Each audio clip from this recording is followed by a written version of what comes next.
Hi, today we're going to start Proverbs 31 Woman Part 2.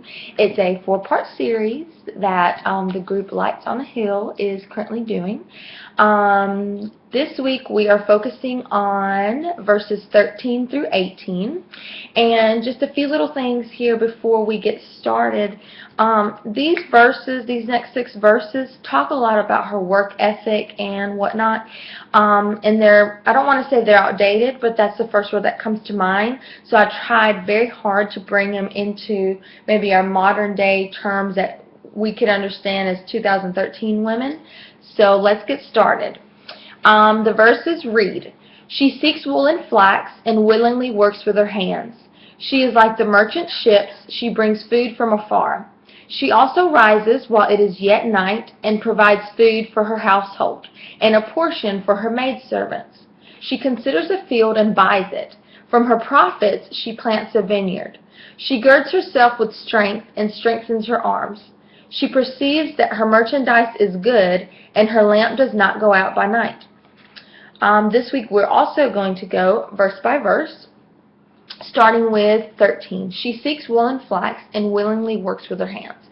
The first part is she seeks wool and flax, which is she goes out and gets the best of the best materials to make clothing for her family, and willingly works with her hands. This verse could have simply said, "and works with her hands," but it tells us that she willingly works with her hands. It tells us that she cheerfully consents. That's what willingly means. Cheerfully consents to work with her hands. She has a smile on her face. She willingly does what she has to do to provide for her family. And that's the part that we need to take out of verse 13, is that she does things willingly. She is like the merchant ships, she brings food from afar. The first part of that verse is comparing her to merchant ships. It's comparing her to what merchant ships would do. They would travel around that area and they would get the best of the best. They would get the cream of the crop, the number one, just the best of the best, and bring it back. And this is comparing her to a merchant ship, saying that she brings food from afar. She went around and traveled long distances through, deserts, rain, whatever. She went and made some sacrifices, went out of her way to get the absolute best for her family. And I know this one is saying she brings food from afar, but we could take it as anything, that she goes out of her way to do anything for her family. She's willing to travel long distances to get anything for her family, especially if it's what's best for them. Number 15, "She also rises while it is yet night and provides food for her household and a portion for her maidservants."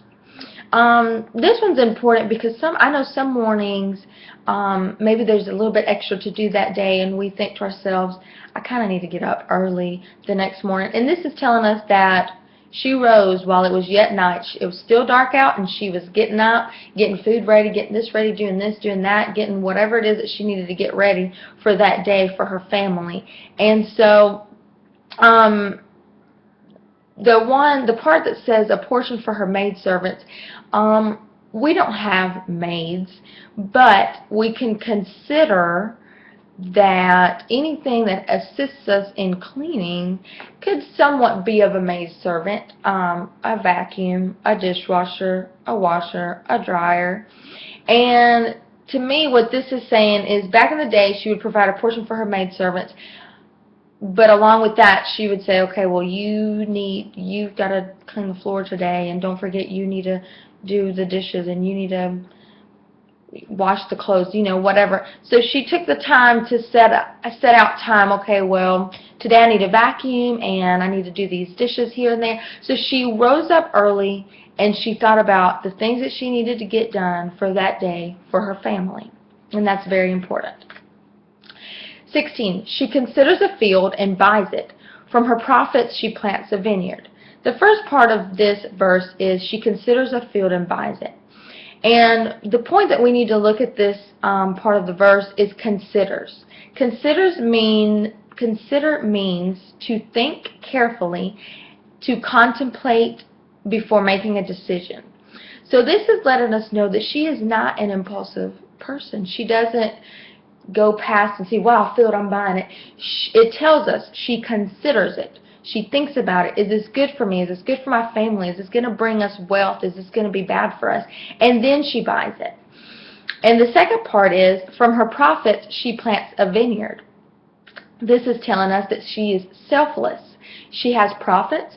Instead of spending it on herself, she spends it to plant a vineyard, which means more work because she did it by herself, or maybe not by herself, but she did it herself. She plants a vineyard. So from this verse 16, we need to take note that she is not an impulsive person. She thinks about things before she does it, and she's selfless. She thinks about her family.